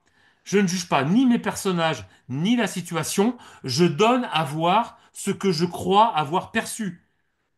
Et après, faites-en ce que vous voulez. Vous avez le droit de penser que c'était très bien qu'on ait colonisé l'Indochine. C'est votre droit le plus élémentaire. C'est absolument pas ce que je crois. Mais c'est toute la beauté de la littérature. On a le droit de. Je peux lire du Maurras. Ça fait pas de moi un nazi. Et j'aime beaucoup lire Maurras. Je peux lire les bouquins d'histoire de Bain qui sont magnifiquement écrits, mais qui sont des morceaux de merde, quoi, de bâton en merde, mais qui valent le coup rien que pour la littérature. Je peux lire. Alors, à l'époque, j'allais vous citer Céline, mais il y a pas longtemps, j'ai vu un podcast avec un mec que je connais, qui est d'ailleurs écrivain, qui a fait le barman du Ritz. Je crois que c'est comment il s'appelle, Colin, et qui a écrit un podcast avec que des scientifiques, hein, qui explique ce qu'était réellement Céline. Et là, je peux même plus le lire. C'est-à-dire, autant j'étais un fan absolu du Voyage au bout de la nuit, je peux même plus le lire. Mais donc, en gros, pour moi, dans la littérature, on n'a pas à être moral. Parce que à partir du moment où on est moral, et en fait, quand Kessel, il est moral, il est un écrivain dégueulasse. Quand il est pas moral, eh ben en fait, c'est l'un des plus grands écrivains de tous les temps. Oh, putain, je me suis emballé, pardon. Aurélie, c'est à toi. Où est Aurélie? Elle Elle est arrive. là. C'est toi qui as la main, ouais, d'accord, ok. Salut Aurélie. Bonjour Laurent. Attention, minute casse bonbon. Non, je déconne. Ah, ça commence bien. Non, non, je voulais juste, parmi toutes les références que vous avez citées, j'ose imaginer que vous avez par contre aimé Le Maître, parce que Non, je l'ai détesté. la référence au grand monde, la description du grand monde et la savonnerie Pelletier qui n'a jamais existé et qui est pourtant citée dans votre roman, Ah, alors là, moi vous ça êtes m'a la fait... première à avoir relevé ça. Ah bah Vous êtes non la mais première à avoir relevé la savonnerie Pelletier, Et ouais. parce que moi, c'est le maître. Voilà. Donc, forcément, Alors, ça. non, j'ai détesté le maître parce que mon roman, à l'origine, quand j'ai commencé à avoir l'idée et à commencer à monter des trucs, en fait, ça s'appelait Le Grand Monde. Et c'est un truc incroyable, c'est que je me rappellerai toujours. Le matin, je vais faire du sport, je vais à ma salle de sport et il m'arrive de lire sur mon téléphone parce qu'en fait, je suis jamais en train d'arrêter de lire. Et je regarde un peu ce qui sort et je vois le grand monde et je fais le fumier, quoi. Et du coup, je me précipite parce qu'en fait, j'avais lu les précédents parce que je trouve que effectivement, c'est vraiment excellent ce qu'il écrit. Et j'aime pas tout, hein. Le Cadre Noir, j'ai pas super aimé. La Robe de la mariée, j'ai pas trop aimé. Mais en revanche, ces romans historiques sur la famille Pelletier, je trouve ça absolument sublime. J'ai toujours pas lu le dernier d'ailleurs. Et donc, je me précipite pour l'acheter et je le lis pour me rendre compte qu'en fait, il y a rien du grand monde dedans. Il ne le donne même pas à voir. Donc, on va pas au grand monde, voilà. Donc on en parle à peine en fait du grand monde, hein. C'est assez étonnant. Il parle surtout du trafic de piastres en fait, et c'est super bien écrit.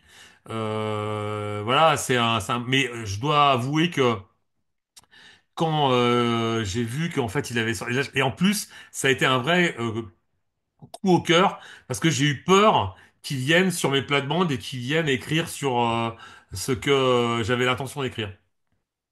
Donc le temps que je lise le roman, j'ai dû le lire en 3 jours ou 4 jours, mais j'avais toujours un peu le cœur battant en me disant j'espère qu'il m'a pas flingué mon histoire. Et parce qu'en fait c'est dur de venir de venir sur les plates-bandes de le mettre, hein. Enfin voilà, il est difficilement déboulonnable. Donc j'étais un peu stressé et voilà, je lui en ai quand même voulu de m'avoir piqué mon titre, quoi. Donc et ça, faut savoir que le Grand Monde, il y a eu plusieurs écrivains qui ont écrit un roman qui s'appelle Le Grand Monde. Il y en a un autre dont voilà. Il y en a un autre, je vais vous montrer. C'est Guy Descartes. Alors, c'est pas le plus grand écrivain du monde, Mais ça s'appelle comment? Alors là, vous devez l'avoir. Je sais pas si vous l'avez en inversé, mais c'est Le Hein? Grand Monde en fait. Il y a eu plusieurs bouquins qui s'appellent Le Grand Monde. Donc là, non, vraiment, Pierre, j'ai détesté là. Et Je vous aviez pose une autre partie dans votre question? C'était Non, je crois pas. non, non, ok. Non, non, non, j'ai pensé à un photographe italien qui, en 52, a été envoyé contre son gré couvrir la guerre d'Indochine alors qu'il était habitué comment, à photographier des stars, en fin de Mannequin compte. ou des stars, ouais. Voilà, c'est Willy Rizzio qui a été envoyé en surprise. Et je me suis demandé si c'était Non, une inspiration, en fin de compte, pour Elisabeth. non, absolument pas. Je savais même pas que ce roman existait, pardon. Mais ça m'arrive en permanence. C'est-à-dire qu'il y a des années, j'ai écrit un roman qui s'appelait Là où vivent les loups, qui racontait un flic qui avait commis une grosse connerie dans à la PJ parisienne et qui se retrouve muté à l'IGPN pour faire des contrôles dans un endroit qu'il déteste le plus parce qu'en fait, il veut rester à Paris en permanence. Et j'ai découvert que dans la même maison d'édition qui était à l'époque de Noël pour laquelle j'écrivais, il y avait un roman qui s'appelait Piste Noire qui racontait peu ou prou la même histoire. Et j'avais déjà écrit, et c'est Bruno Lamarck, un libraire de Toulouse, qui m'a dit, mais putain, il y a une histoire chez De Noël qui existe comme ça. Et c'est pareil, 3 jours sans dormir. J'ai envoyé mon manuscrit à mon éditrice, qui était à l'époque Béatrice Duval, en lui disant, putain, c'est la merde, on a... Et je dis, mais t'aurais pu me dire. Elle ne savait même pas, elle, que on va dire dans son fond, en fait, il y avait un roman qui racontait peu ou prou la même histoire, mais en fait, c'était juste l'intrigue. Après, le reste, ça avait pas grand-chose à voir. Donc ouais, ça devient compliqué parce que l'inflation des parutions, des romans qui existent, et puis on peut pas tout lire non plus, fait que il y a toujours un moment où on va se retrouver en concurrence où on raconte en fait depuis 2000 ans toujours plus ou moins la même histoire. Donc voilà, moi c'est un gros stress à chaque fois de me dire est-ce que ça n'existe pas. Mais là, pour le coup, le bouquin de Pierre Lemaitre, Le Grand Monde, ça m'a vraiment mis carpette pendant 2 jours. Hein. Ça, j'étais vraiment pas bien, quoi. Et après, j'ai vu après que ça ne parlait pas vraiment de la même histoire. Après, moi, je trouve que le roman est génial. J'ai eu beaucoup de plaisir. Je trouve que c'est un des plus réussis d'ailleurs, avec le premier, Pour voir là-haut. Et je sais pas ce que vaut le dernier là. Il faut que je le lise. Il est Mais fantastique. il est fantastique, ouais, ça m'étonne Oui, mais pas. je suis pas du tout Aurélie. objective. C'est ça, Ouais, Aurélie oui. n'est pas Non, objective. non, mais il est redoutable, c'est l'un des meilleurs. C'est clair que c'est l'un des meilleurs. Alors Mais pour moi, merci le meilleur de tous les romanciers français à l'heure actuelle vivants, c'est Sordes Chalandon. Moi, je suis un fan absolu de Sordes Chalandon, mais je trouve que Pierre Lemaitre, il fait partie des vraiment bons. Je trouve que c'est un absolu scandale. Il a jamais eu le Goncourt, je crois, Chalandon, et lui, il mériterait de l'avoir vraiment, quoi. Mais en tout Quel cas, merci écrivain. pour la savonnerie Pelletier. Oui, du coup, c'était un petit clin d'œil, mais c'était un clin d'œil que je m'adressais à moi-même, et ça me sidère un peu que vous l'ayez vu, parce que vous êtes la première personne depuis un an qui m'en ait parlé. Eh ben bravo, bravo Aurélie. Voilà. Et je pose toujours cette question pour savoir finalement quel auteur méconnu vous aimeriez remettre au goût du jour, remettre en avant. Alors pour certains c'est Graham Greene, hein, certains ne le connaissent pas, beaucoup ne le connaissent pas. Non, on connaît comme Graham Greene. Je suis Tout à certain fait. que sur tous les gens qui sont là, tous connaissent Graham Greene. Eh ben non, eh ben non. Un Américain bien tranquille. C'est le roman qui m'a donné envie d'écrire celui-là. Si vous devez lire un roman de Graham Greene, lisez Un Américain bien tranquille. A Quiet American. C'est sublime. C'est hyper bien écrit, c'est plein d'intelligence. Voilà, j'aurais voulu être Graham Greene, en fait. Non, parce que je n'aurais pas voulu être anglais, quand même. Mais voilà, c'est l'un des meilleurs. Et en plus, ils sont dans ma maison d'édition. Ils sont en pavillon poche. Donc, quand j'ai voulu récupérer ceux que j'avais pas, ça n'a pas été très compliqué. Il m'a suffi d'un coup de fil pour que je reçoive un colis avec tous ceux que j'avais pas encore lus. Donc Et voilà, chez merci 10-18, Camille. Laurent. Pardon? Ils sont aussi chez 10-18. Je me permets Il y a aussi d'intervenir. chez Une 10-18 à partie. voir. Une partie. Alors moi, je le connais en pavillon poche, tu sais. Non, il y a les deux. Il y a Ah, les il y a les deux. deux, ouais, ok. Un petit Non, peu, mais ouais. voilà.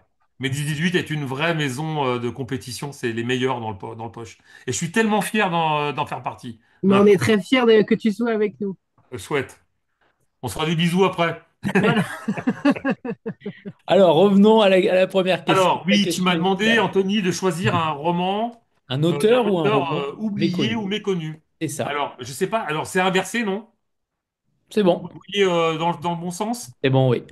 Alors, c'est Moussa Konaté. Alors, celui-là, c'est Meurtre à Tombouctou. Il y en a plusieurs. Moi, je suis venu à Moussa Konaté par La malédiction du Lamentin, mais il y a l'empreinte du renard qui parle c'est un polar ethnique qui parle du peuple Dogon. Il y a l'assassin du Banconi qui était à l'époque à la série noire. Et Fayard n'est pas sorti grandi de cette affaire. Parce qu'en fait, ils l'ont un peu laissé tomber en race campagne. J'ai toujours pensé que ce qui était bien quand on était dans une maison d'édition d'avoir des best-sellers, c'est que ça permettait à des auteurs un peu moins considérés de publier quand même. Et quand en fait il n'y a qu'une considération économique, eh ben on assassine Moussa Konaté, qui est un très grand écrivain pour moi qui était peut-être pas un ami, mais avec qui j'avais des relations amicales. J'ai fait en 2009 à Bamako, à l'Institut français, j'ai fait une table ronde avec lui. On est devenus, pas copains, mais presque copains. On a échangé pendant un certain temps. Et à l'époque, il n'était pas chez Métayer, il était chez Fayard. Il a été dégagé de chez Fayard. Et je sais que pour lui, ça a été un vrai... c'était quelqu'un de très fidèle. Donc, ça a été un vrai choc. Et pour moi aussi les romans de Moussa Konaté, parce qu'il a fait des romans puis aussi des essais où il parle de l'état de l'Afrique que j'ai lu avec gourmandise. Les romans, en tout cas la partie roman, ça raconte le sort d'un commissaire de police à Bamako, donc dans des endroits que je connais par cœur parce que j'y ai vécu, puis j'y suis allé je sais pas combien de fois, et j'y ai vécu pendant 4 ans. Ça s'appelle le commissaire Habib et l'inspecteur, son adjoint, l'inspecteur Soso, ce qui veut dire en bambara moustique. Et il y a un petit côté suranné dans l'écriture. Il y a un petit côté, c'est, pardon de ce que je vais dire, c'est vieillot, mais du coup c'est délicieux. C'est-à-dire, on a l'impression de lire les romans qu'on écrivait, et c'est très sourcilleux sur la langue, comme souvent les écrivains africains le sont, parce qu'en fait, ils ont peut-être un plus grand respect de la langue française, en tout cas ceux qui écrivent en français, que nous on peut l'avoir, ou nous ça ne nous dérange pas de la tordre. Il est un peu dans la révérence de la langue, mais les bouquins sont courts, drôles, et surtout, ils décrivent mieux que n'importe quel guide du routard le Mali réel. Et c'est hyper intéressant. Et surtout, il y a un truc que j'aime beaucoup chez Moussa Konaté, c'est qu'en fait, il n'est pas de ce genre d'écrivain à tout coller. Alors, je viens un peu en contradiction de ce que j'ai dit auparavant sur le dos de la colonisation, mais en fait, il dit à plusieurs reprises que nous, Africains, il y a un moment, il faut qu'on arrête de brandir le parapluie des Toubabous pour la misère dans laquelle on est et qu'on affronte aussi un peu notre destin sans avoir l'excuse des Toubabs pour expliquer dans quelle merde on est. Et ces bouquins sont incroyables d'intelligence, ils sont drôles. Et surtout, je vous dis, si vous aimez l'Afrique de l'Ouest, et en particulier le Mali, moi, mon cœur, il est au Mali, hein, j'y ai toujours mes amis, je peux plus y aller parce que on me délivre plus de visa. Je suis étiqueté service secret français, alors que j'ai jamais travaillé pour les services secrets français, mais pour eux, là-bas, je suis un agent français, donc je peux plus y aller. Mais d'une certaine façon, j'y retourne avec Moussa qui est un mec génial, quoi. Voilà. Si vous avez l'occasion, je crois qu'il est, alors il est pas en 18 malheureusement, mais il est chez Point, je crois. Je crois qu'il est chez Point. Je sais pas si t'as déjà lu, si quelqu'un a déjà lu Moussa Konaté, ça vous parle ou pas? Ouais. C'était un mec génial, d'une grande douceur, d'une grande gentillesse. Et j'ai déjà été, enfin, moi, j'ai jamais été viré d'une maison d'édition, ça arrivera peut-être. Mais je suis toujours parti parce qu'en fait, je suis un peu caractériel et dès que c'est un truc qui me gonfle, je m'en vais. Mais lui, je sais que le fait d'avoir quitté Fayard, ça a été très douloureux, ce qu'il me l'a dit déjà. Et ça l'a vraiment profondément affecté. Ça m'a fait de la peine pour lui. Mais bon, après, il y a Métayer qui a pris la suite. Voilà. Heureusement, il y a des maisons qui essaye de faire vivre une littérature qui n'est pas forcément une littérature commerciale et très rentable. Mais voilà, je pense que Moussa Konaté, c'est un vrai grand écrivain et il mérite d'être lu. Donc, ne serait-ce que pour la mémoire de Moussa Konaté. Et puis, si vous êtes intéressé par les frics, allez acheter les bouquins qui sont... ben, prenez Meurtre à Tombouctou parce qu'il est chez Métayer et qu'ils lui ont offert une chance. Et, comme certains la lui ont enlevé. Donc, merci à Métayer, quoi. Et Très puis, c'est bien. la maison d'édition de mon meilleur pote, Olivier Truc. Donc, voilà. Très bien. Et l'un des meilleurs écrivains français vivants pour moi. Donc, voilà. Parfait. Alors, la deuxième question, c'est celle du personnage de fiction dans lequel vous aimeriez vous incarner. Et est-ce que vous auriez changé son destin, sa destinée? Qui avez-vous choisi, Laurent? Alors, j'en ai choisi deux. Pardon, parce qu'il y a deux personnages que j'aime énormément. Il y a un personnage qui s'appelle Ludo dans Romain Gary, Les Cerfs-Volants. Je ne sais pas si vous avez déjà lu. C'est le dernier roman de Romain Gary avant qu'il ne se suicide. Ce roman, c'est le roman de la maîtrise. C'est à la fois drôle, touchant, plein d'espoir et plein de désespoir. Enfin, pour moi, c'est un des sommets de la littérature et pour une raison que je ne comprends pas. C'est probablement l'un des romans les moins connus de Romain Gary, qui est pour moi enfin moi Romain Gary, c'est peut-être le romancier que je préfère de tous les temps avec Kessel, Gary et Sandras. Pour moi, c'est mon trilogie de tête voilà. Et donc le sort de Ludo, qui a une histoire d'amour incroyable, qui commence alors qu'il n'a que 10 ans dans les années 30. Il va traverser quasiment tout le siècle. Et cette histoire d'amour avec une jeune fille qui est une aristocrate polonaise qui a fui des combats, enfin bref, une famille un peu bizarre et rigolote. En fait, le début est très drôle et petit à petit, la guerre les rattrape. Et la guerre les rattrapant, en fait, l'histoire devient beaucoup plus sombre. Et ça, c'est un truc que j'aime, c'est qu'en fait, quand on n'a pas une espèce de ligne droite, moi j'aime bien les lignes sinueuses, j'aime pas les lignes droites dans le roman. Et je trouve que dans ce roman-là, c'est hyper bien incarné. Et le personnage de Ludo, je trouve que c'est un des plus beaux personnages des romans modernes et contemporains. C'est sublime. J'ai failli vous parler d'une jeunesse européenne, mais je trouve que c'est peut-être son roman le plus raté. C'est le premier, on voit il essuie un peu les plâtres. Non, je pense qu'en fait, le dernier roman est peut-être le moins connu de Romain Gary, c'est Ludo, et je voudrais surtout pas changer le destin parce que euh, la fin est plein d'espoir alors qu'en fait il va mourir très peu de temps après. Ça se compte en heures, je crois. Je crois il a dû aller porter un peu comme Zweig, qui a porté son dernier bouquin. Comment il s'appelle son dernier livre? Toute l'histoire sur l'Europe là, et qui est allé C'est porter le roman et qui s'est les suicidé le riches lendemain. heures, les riches d'or de l'Europe, un truc comme ça, non? Ouais, ouais, non, non, pas les riches d'or de l'Europe, c'est le Attends, monde les riches d'or d'après. de Je l'histoire. sais pas si Non. c'est pas le monde d'après. Et où il va se suicider après. J'aime beaucoup Zweig aussi. Mais Zweig, j'aime pour ses biographies. Et puis, donc il y a ce personnage que j'aime beaucoup, et il y a le personnage d'Angelo dans Le Hussard sur le toit, qui est, ben, comme tout ce que fait Giono, est sublime. C'est tellement beau que par moments c'est saoulant. C'est-à-dire que j'ai l'impression que Giono n'a pas compris une chose, c'est que c'est quasiment de la poésie en prose du début à la fin, mais que le roman est épuisant. Alors pas celui-là, mais Que ma joie demeure, par exemple. Ça fait partie des romans que je trouve épuisants parce qu'ils sont tellement bien écrits du début à la fin, c'est qu'on est presque obligé de faire des pauses en permanence pour, on va dire, digérer la qualité incroyable de son écriture. Le Hussard sous le toit. C'est un roman magnifique dans lequel on suit le destin d'Angelo, qui est un hussard italien. Hein, ça a commencé avec la Brigade, je crois, je sais plus comment il s'appelle, un des premiers. Enfin bref, je les ai tous lus et ils sont sublimes. Mais celui-là, il est particulièrement incroyable. Il a donné lieu à un film qui est pas mal d'ailleurs au demeurant. Et surtout, ce qui est incroyable dans ce roman, c'est que c'est un roman apocalyptique.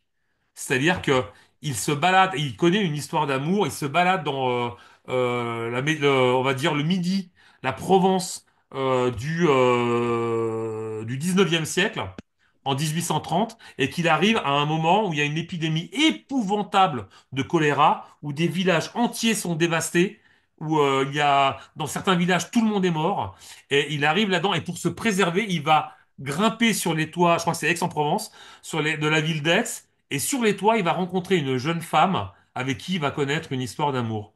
Voilà, le roman est incroyable et on a un vrai sentiment de fin du monde. C'est assez. Je le compare de temps en temps à Ravage. Tout le monde me dit, mais t'es complètement malade. Il n'y a pas plus éloigné de Giono que Barjavel. Et j'allais dire Barvagel, c'est pas très joli, que Barjavel. Et ben si, en fait, il y a ce côté dans Le Hussard sur le toit de roman apocalyptique. Donc, si vous ne l'avez pas déjà lu, je vous invite à le faire. C'est magnifique. Et il y en a eu tellement d'autres. Et jamais je voudrais changer le destin des personnages qui ont été décidés par d'autres que moi. Et donc, je les aime dans leur destin et surtout dans leur fin. Donc voilà. Donc, le Et- personnage d'Angelo, c'est un personnage magnifique.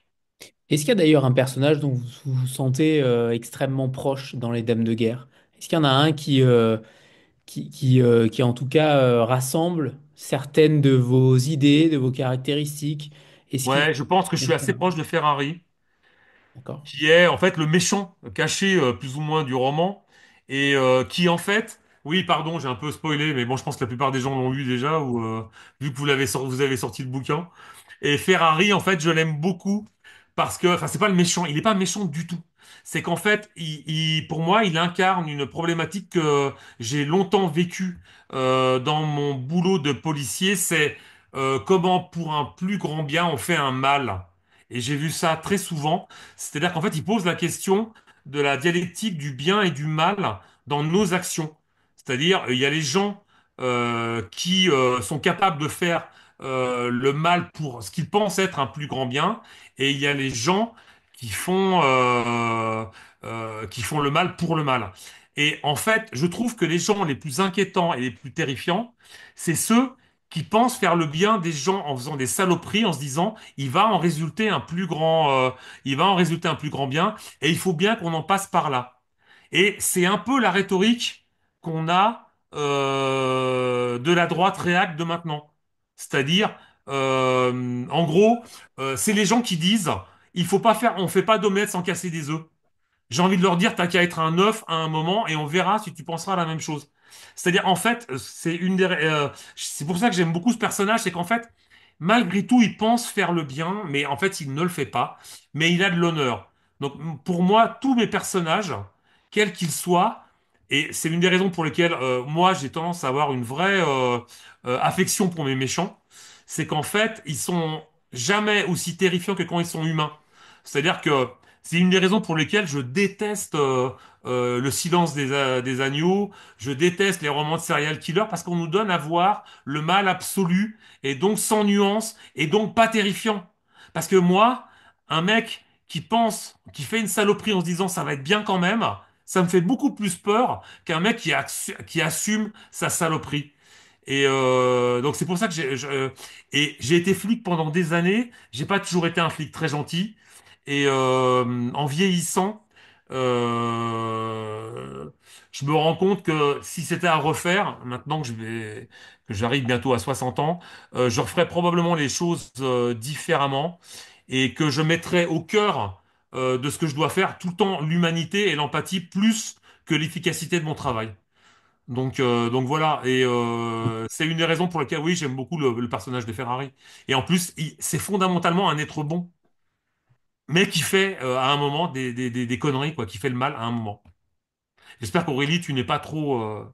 t'es un peu déçu. T'avais pas fini le roman, c'est ça? Tu On l'avais se pas doute, on fini. se doute quand même un petit peu quand même. La moitié du livre, Alors on non, il y s'en en a doute, pas mal qui ont été... Ah oui, t'étais au milieu. Bon, bah je te l'ai spoilé, mais va au bout quand même parce qu'il y a d'autres choses. Il n'y a pas que ça. c'est sûr. Et puis on va terminer cette rencontre avec un deuxième extrait. Laurent, Alors oui, c'est à qu'est-ce que vous. j'avais choisi? Alors j'ai un moment, j'ai hésité, mais j'ai pas pris le couplet antimilitariste. Parce que là, vous allez finir par croire que je suis un gauchiste. Alors voilà. Alors là, c'est un truc que j'ai choisi. Non, parce que je suis vraiment pas un mec de voilà. Je suis ni féministe ni gauchiste, mais dans mes romans, en fait, plus j'écris et plus j'écris des trucs gauchistes et féministes. Donc il y a vraiment, je dois avoir un vrai problème de schizophrénie. Il y a un En refoulement. fait, je ne supporte plus je n'arrive plus à entendre le discours réactionnaire de maintenant et le fait qu'on essaye de gommer l'histoire et qu'on essaye de réécrire l'histoire pour en venir à des vraies saloperies. Et donc là, j'ai écrit c'est dans le chapitre 29 du roman qui se passe en janvier 54 et Elisabeth rentre de la plaine des Jars et elle retourne à Saïgon et pour donner je suis moi-même, j'ai été jusqu'il y a encore un an et demi, 2 ans en arrière, plutôt un grand voyageur. J'avais des tonnes de miles. Et il y a un truc que je chéris dans le voyage, c'est la solitude. C'est-à-dire quand je pars et que par exemple je vais me retrouver au fin fond de la brousse au Ghana et que je pars avec mon sac à dos, avec mes affaires, c'est une vraie expérience de la solitude. Et du coup, là, Elisabeth, elle va vivre un peu ce que j'ai vécu. Donc, elle vient de rentrer du Laos. Elle s'est posée à Hanoï et en fait, elle doit avoir une correspondance pour Saïgon. Ça aussi, je me suis amusé à l'écrire parce que heureusement que j'ai une éditrice brillante parce que une autre éditrice aurait pu me dire pourquoi tu racontes ça alors qu'il se passe rien. Mais en fait, pour moi, un roman n'a pas à être utilitaire. Il doit donner à voir la vérité de ce que je crois être la vérité. Donc, oui, il y a une partie qui ne sert à rien dans ce roman, mais c'est la vie d'un voyageur dans des pays lointains. Elisabeth avait passé un coup de fil depuis une cabine dans l'aéroport pour prévenir Fowler. La chambre de l'anglais ne répondant pas, elle avait laissé un message à la réception du Continental pour informer le Britannique de son retard. Elle avait pris un taxi et était allée en ville au Métropole. Le réceptionniste lui avait dit qu'elle avait beaucoup de chance. Normalement, l'hôtel était complet en raison du réveillon de la Saint-Sylvestre. Mais une annulation de dernière minute avait libéré une chambre. La Saint-Sylvestre avait demandé Elisabeth. New Year's Eve avait répondu l'employé en anglais avec un accent épais comme un tronc de séquoia, comme le mien d'ailleurs.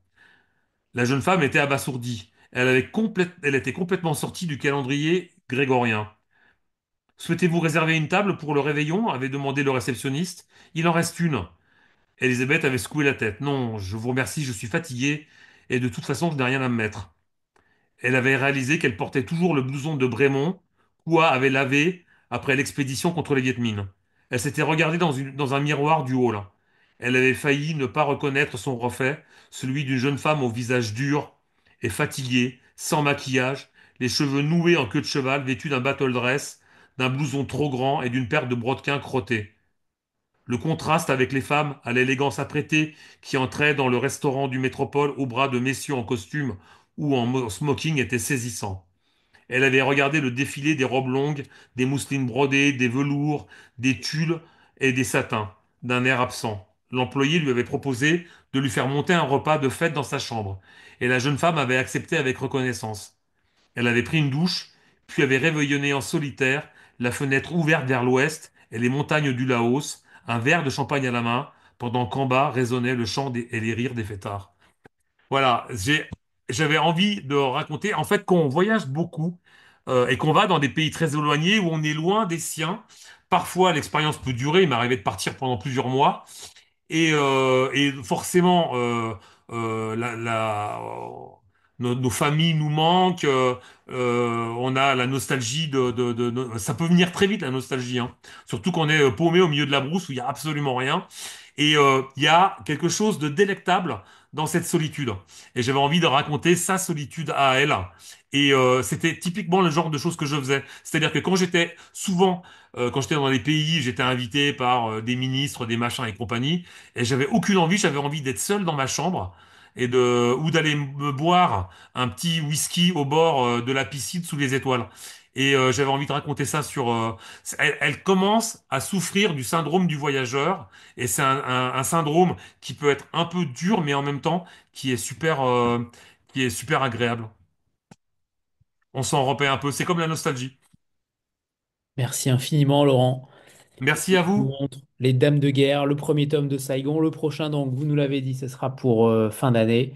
Sûrement. J'ai l'impression que vous êtes enfin lancé là, ça y est. Ouais, c'est bon. Je le tiens là. Et Ah j'ai bah, beaucoup de plaisir. Au début, j'avais un doute, mais là, je me suis dit, putain, j'ai retrouvé le plaisir. Donc, c'est chouette. tant mieux, on a hâte de vous retrouver pour ce prochain tour. Merci infiniment. Merci. Merci Laurent, merci Elsa. À Bonne bientôt. soirée à À vous. bientôt. Au revoir tout le monde.